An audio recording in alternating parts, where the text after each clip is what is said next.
Minagyan ta diri sa igadalan mga kajidin na nagubaan. Bali nagnaog ka dira mga kajidin kaging pamangkot ang tagiya kung anong guba sang ilang motor.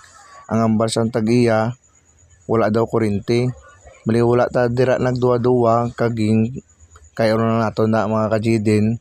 I-convert nato na sa 4-pin mga kajidin kasi kayang iyabi nga itong dating CDI itong 6-pin hindi na magwa ang kuryente. Bali ang iya guba ang iya primary coil. Balik ang convert ko na sa 4-pin mga kajidin. Nagpa-shoutout gali diri ang tagiya sini taga Barangay Sarabia. Shoutout sa inyo sir, taga Barangay Sarabia.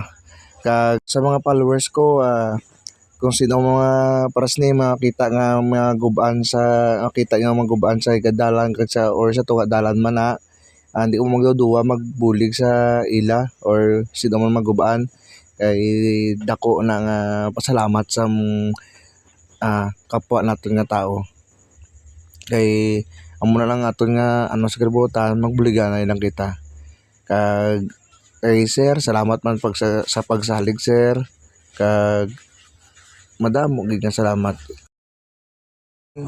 Natapos na sa wiring. Tama gani na gano ko ba? Naigilaktan ko, nagyan ko din sila sa may sa may gilid sang maulad, sa may amigo. Ari sila Bali natapos ko na sa wiring. Ari, taga Sarabia din sila. Shout out sa Barangay Sarabia. Okay sir, mapuli ako. Salamat. Oh, silakan boss. Hindi. Okay na. Hindi na. Salamat